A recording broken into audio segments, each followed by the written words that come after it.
Nowadays, more than ever, we constantly see people breaking up, whether it's freshly, formed Valentines or 40-year-old marriages. It keeps happening more and more. People are just calling it quits like it's, just another Tuesday lunch. It doesn't really have as much weight. A relationship doesn't really have as much weight anymore.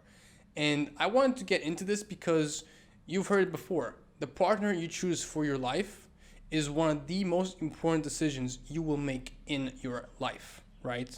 Even if you don't pick a partner, that's still a decision, and it's still one of the most important decisions you will be making.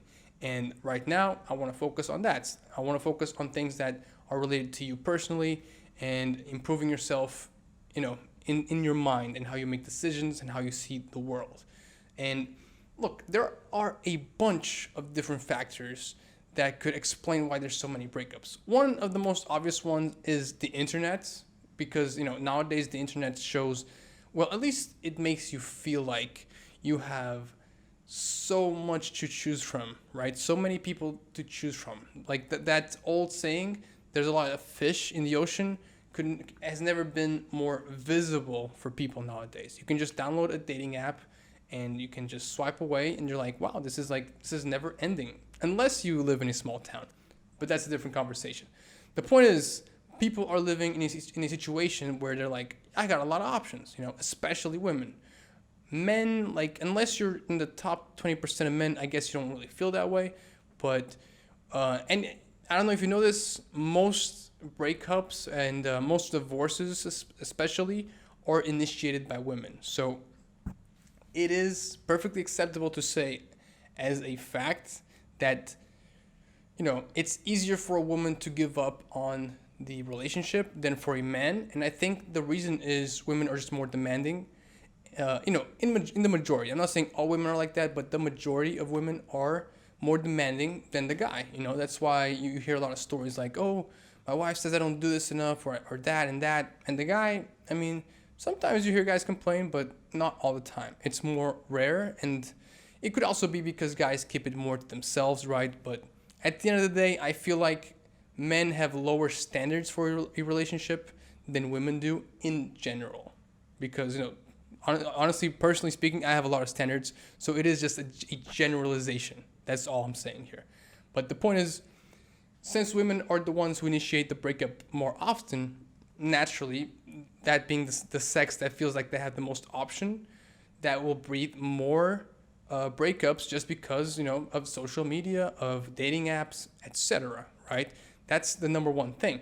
But what I really want to get into here is the one thing that actually matters to you when it comes to yourself and the decisions you make. That's what I want to get to, and that is settling.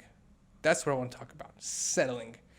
A lot of people, and I don't know the percentage, but easily above 80%, okay? I would say 80% of couples are together because they've settled for each other. And the reason I say this is because a lot of times I'm hearing someone talk about the dynamics in their relationship, and I'm not trying to judge it, but they say things that I'm just like, oh, wow. They say things like, oh, don't tell my girlfriend this, or oh, don't tell my boyfriend this. Look, if you're in a relationship where you can't just be, transparent, I'm not saying 100% because some things, like white lies and not trying to hurt them or whatever, like you look good in those jeans, or I don't know, that type of stuff, the harmless crap, I get it, okay? But a lot of times it's not harmless crap. It's just, oh, don't tell them because they will react this way because they have in the past, and now I'm conditioned to not tell them the truth. That's the kind of stuff I'm talking about, right? So if you're in a relationship where you feel like you can't be yourself, you can't just be chill, relax, you can't just, be not thinking about the consequences of what you'll say or do, if you feel that way, it's probably not a very healthy relationship, all right? And you should think, should I stay in this relationship? Even the other day, I was talking to someone, I had a coaching call with someone who was saying, oh, I am someone who really enjoys freedom, and I have this boyfriend who is constantly calling me, asking me where I am, asking me who I'm hanging out with. He's very jealous, very controlling, very possessive. And I just asked her, okay, so does that make sense to you? You have these standards of a life that you want, which is freedom and feeling like the person you're with trusts you. And then you have this boyfriend who is the exact opposite of that. So what do you make of that? And obviously, her conclusion was, yeah, that doesn't make much sense. I guess that's why we broke up in the past. It doesn't matter. But it's really easy for us to stay in the relationship just because it feels good, just because of the fear of being alone, just because you're used to it. Whatever reason, it's really easy to stay in a relationship that you shouldn't stay in just because of all these factors, because it's the easiest option. It's very complicated to break up with someone. You have to go through pain, you have to cause pain to someone else, you have to kind of rediscover yourself, you have to get back into the dating game, which to a lot of people is a nightmare, that idea, right? Because honestly, if you don't know how to navigate the dating game, naturally it's a nightmare, all right? So this is number one that I just want to touch this one, right? For you to feel like you can be transparent and you can be yourself in the relationship. If this is not true, I would advise you to think about it. I would advise you to reflect on your life, more consciously, to kind of get out from your own mind and just look at it objectively and make a decision that is in your own best interests, okay? Another thing that happens a lot is people have kids and then they stay together because of the kids.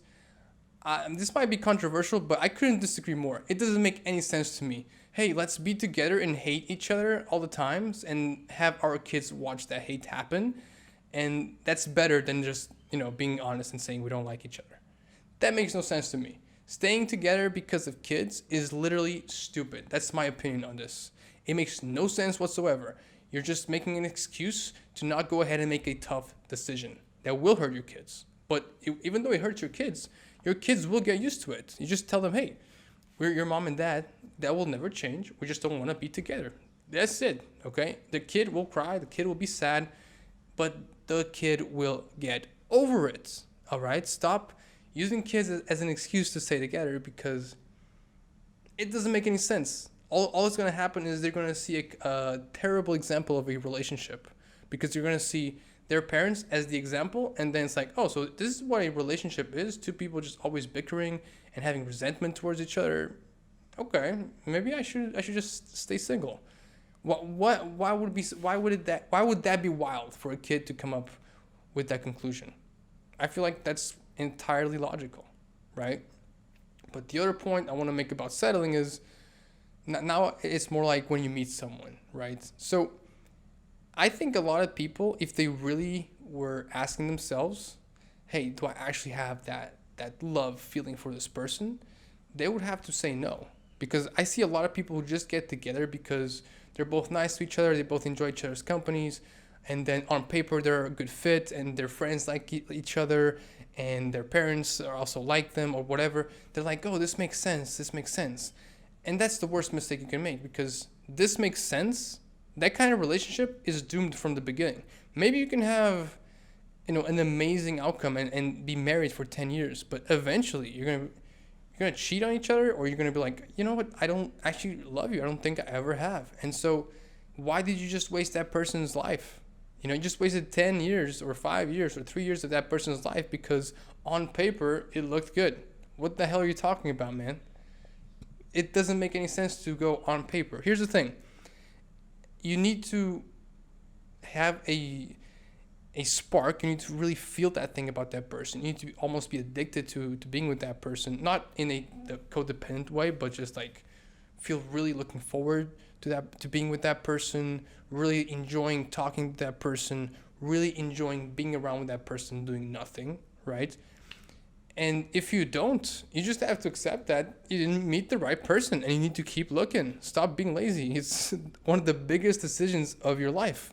I've seen so many people who are together, and then I'm not trying to judge them. I just look at them and I'm just like seeing the most stale relationship ever, where it's just two people hanging out, and then you ask them about the other person and they're just like, yeah, he's a really nice person. Like, you can tell that the fire isn't there, but it's very easy to see from an outside perspective. When you're inside the relationship, it's very hard because you're lying to yourself essentially, because again, it's easy. It feels good. It's safe. It's nice to have the validation that someone likes you, all that crap, right? And so the point of this is, I can give you an example from my personal life. I once was in love with a girl, and I know what that feels like. And then later on in my life, I met a different girl, and on paper, in theory, she had everything that, I would consider to be an ideal girlfriend. And I really liked being with her and all that crap. But then, I asked myself, do I feel that love feeling? And for no reason, right? For no reason, because this is an emotional thing, it's not a logical thing. For no reason, the answer was yes. Well, actually, the answer was no, I don't feel that about her. And so when that's the answer, you just need to be honest with yourself, right? But also with the other person, because you are wasting their time. Because maybe the other person is feeling that way about you, and you need to relax. You need to not waste their time anymore. You need to be like, oh, okay, yeah, I gotta be honest with you. I don't feel it that way. Let's call it quits. If they hate you after, that's their problem. That's not. Don't try to always be friends with your exes, because some people will just be pissed off at the rejection. All right. The point of the whole video, now that just to conclude, is it is very easy to fall into the trap of settling, right?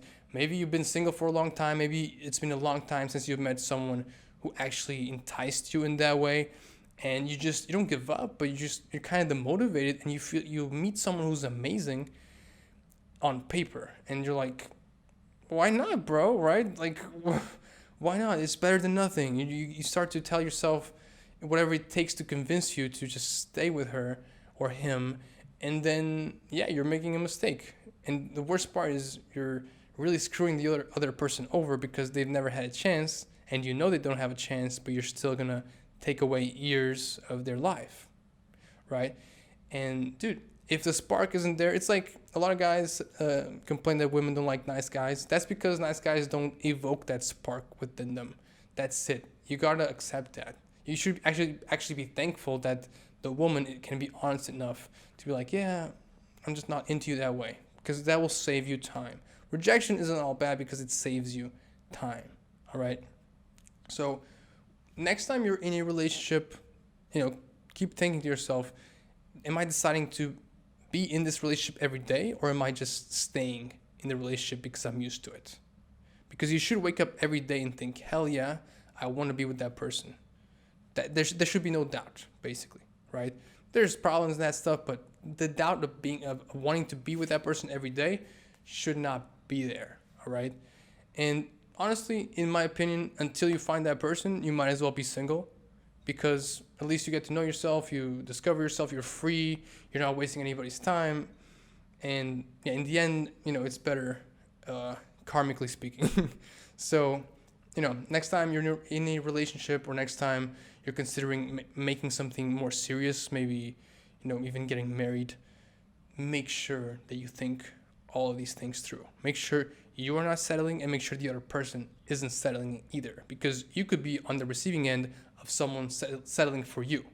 So be careful about this, and I am sure that if you just keep all of this in mind, it'll be easier for you to make that decision. Again, one of the most important decisions of your life. It'll be easier to make that decision in a more correct manner, or in a manner that increases the possibility of you having chosen the right person. All right. I hope you enjoyed this video. If you did, like, subscribe, and I'll see you again in the next video.